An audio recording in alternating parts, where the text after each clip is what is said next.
क्या आपको पता है कि चेक बाउंस होने के बाद आप अपराधी पर 2 से 3 केस डाल सकते हैं? हाँ, आपने बिल्कुल ठीक सुना कि अगर आपका चेक बाउंस हो गया है तो उस चेक बाउंस होने के बाद आप अपराधी पर 2 से 3 केस डाल सकते हैं। और इसके साथ साथ मैं आपको ये भी बता दूं कि जो अपराधी है वो भी कंप्लेनेंट पर एक केस डाल सकता है और वो केस डालकर जो है वो चेक बाउंस के केस से बरी हो सकता है। और हाल फिलहाल में अभी इस पर एक लेटेस्ट कानून भी आ गया है। सो फ्रेंड्स, मैं हूं एडवोकेट मोहित और आप देख रहे हैं हमारा चैनल मोहित सिंह रुअल। अगर आपने ये चैनल अभी तक सब्सक्राइब नहीं किया तो चैनल को सब्सक्राइब कर लीजिए, क्योंकि चेक से रिलेटेड बहुत ही बढ़िया कंटेंट इस चैनल पे आने वाला है। सो फ्रेंड्स, बिना किसी देरी के चलिए वीडियो शुरू करते हैं। सो फ्रेंड्स, सबसे पहले हम जान लेते हैं कि अगर कंप्लेनेंट का चेक बाउंस हो जाता है तो वो अपराधी पर कितने केस डाल सकता है और कौन कौन से वो केस हैं। सबसे पहले मैं आपको बता देता हूं कि अगर कोई भी अपराधी अगर कंप्लेनेंट को चेक देता है और वो जो चेक है वो किसी भी रीजन से फंड्स इनसफिशिएंट है या फिर अकाउंट क्लोज्ड है या फिर पेमेंट स्टॉप्ड है, अगर वो बाउंस हो जाता है तो कंप्लेनेंट जो है अपराधी पर चेक बाउंस का केस डाल सकता है। और इसके साथ साथ जो दूसरा केस है वो कंप्लेनेंट अपराधी पर डाल सकता है, वो है रिकवरी सूट, जो कि सिविल कोर्ट में फाइल होता है। फॉर एग्जांपल के लिए हम ले लेते हैं कि अगर अपराधी ने कंप्लेनेंट से कोई सामान लिया है उधार पर और उस उधार को चुकाने के लिए उसने वो चेक दे दिया है, अब वो चेक अगर बाउंस हो जाता है तो चेक बाउंस का केस भी चलेगा और साथ में ही उस सामान की रिकवरी के लिए जो वो अमाउंट है उसकी रिकवरी के लिए कंप्लेनेंट जो है वो एक रिकवरी सूट भी डाल सकता है, जो कि सिविल कोर्ट में डाला जाएगा। और वहां पर जो कंप्लेनेंट को बोला जाएगा प्लेंटिफ और जो एक्यूज्ड है उसको बोला जाएगा डिफेंडेंट। और इसके अलावा जो थर्ड केस है वो है सेक्शन 420 आईपीसी। जो कंप्लेनेंट है वो अपराधी पर 420 का केस भी डाल सकता है, क्योंकि जब भी कोई अपराधी अगर कंप्लेनेंट को एक चेक देता है तो वो इस श्योरिटी के साथ देता है कि ये जो चेक है वो बिल्कुल फाइनल ही प्रेजेंटेशन इसकी होगी और ये बाउंस नहीं होगा।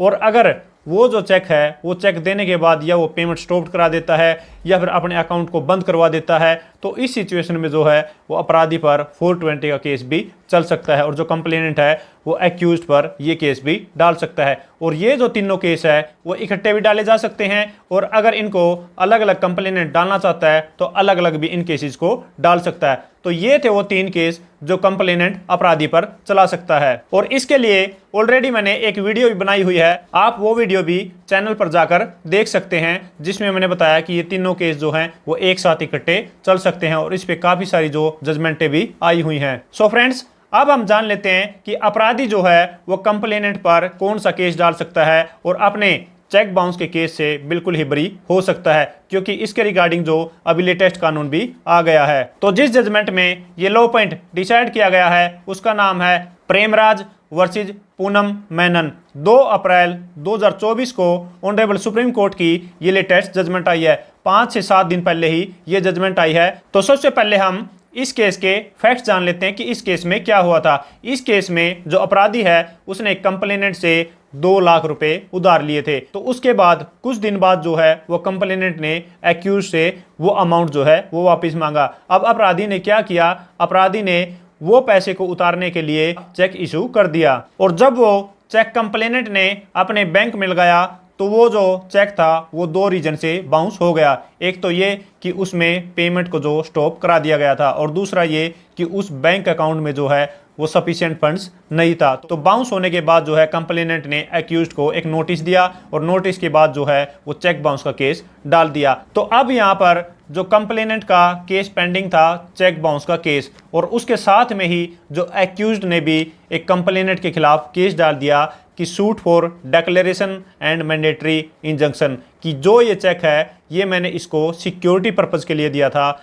ये इसने मिसयूज़ कर लिया है। तो ये जो चेक है इसको एज ए सिक्योरिटी डिक्लेयर किया जाए और साथ में ही इसको मैंडेटरी इंजेक्शन ये है कि ये जो चेक है वो मेरे को वापस भी दिलवाया जाए। तो सबसे पहले हम ये जान लेते हैं कि जो कंप्लेनेंट ने अपराधी के खिलाफ चेक बाउंस का केस डाला था उसका क्या हुआ। तो वो कंप्लेनेंट उस चेक बाउंस के केस को जीत गया और ऑर्डर जो है वो एक्यूज्ड के खिलाफ आया। एक्यूज्ड को कन्विक्ट कर दिया गया। अब यहाँ पर जो एक्यूज्ड है उसने अपील डाली सेशन कोर्ट में, तो सेशन कोर्ट में जो एक्यूज्ड की अपील थी उसको डिसमिस कर दिया। अब वो डिसमिस होने के बाद अपराधी जो है वो गया ऑनरेबल हाई कोर्ट में। ऑनरेबल हाई कोर्ट में भी उसकी अपील को जो है वो डिसमिस कर दिया। तो अब हम बात कर लेते हैं सिविल केस की, जो कि अपराधी ने कंप्लेनेंट के खिलाफ डाला था। तो उस केस में जो नीचे की ट्रायल कोर्ट थी, सिविल कोर्ट थी, उसने एक्यूज के फेवर में इसकी डिग्री पास कर दी और ये कहा कि ये जो चेक है वो सिक्योरिटी चेक है और ये जो चेक कंप्लेनेंट को, एक्यूज को वापस करना है। तो यहाँ से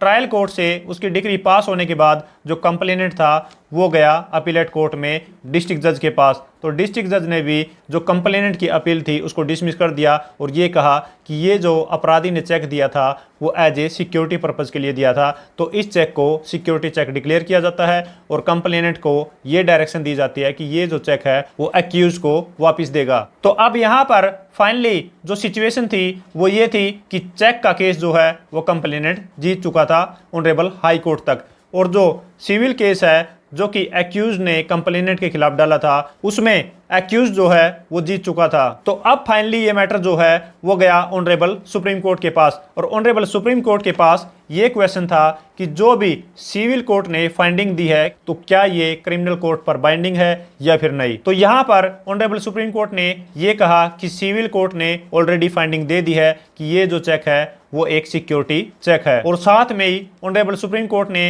ये भी कहा कि जो सिविल कोर्ट की प्रोसीडिंग्स हैं या फिर फाइंडिंग है वो क्रिमिनल कोर्ट पर एप्लीकेबल होती हैं। तो यहाँ पर जो अपराधी की अपील थी उसको एडमिट कर लिया गया और उसके खिलाफ ये चेक बाउंस का केस जो था उसको खत्म कर दिया गया, और ट्रायल कोर्ट के या फिर अपीलेट कोर्ट के और ऑनरेबल हाई कोर्ट के जो भी ऑर्डर हुए थे उनको सेट असाइड कर दिया गया और इस केस में एक्यूज्ड को बरी कर दिया गया। सो फ्रेंड्स, इस जजमेंट से हमें ये सीखने को मिलता है कि अगर कोई भी अपराधी अगर किसी भी कंप्लेनेंट को अगर एक सिक्योरिटी चेक देता है और अगर वो चेक जो है वो लीगल लाइबिलिटी उतारने के लिए नहीं दिया गया तो एक्यूज जो है वो कंप्लेनेंट के खिलाफ एक सूट फॉर डिक्लेरेशन और इंजंक्शन डाल सकता है कि मेरा जो ये चेक है इसको सिक्योरिटी चेक डिक्लेयर किया जाए और साथ में ही ये जो चेक है ये कंप्लेनेंट से मेरे को वापस दिलाया जाए। तो अगर आपका भी कोई भी सिक्योरिटी चेक जो है जो आपने लीगल लाइबिलिटी को उतारने के लिए नहीं दिया है तो आप भी उस चेक के रिगार्डिंग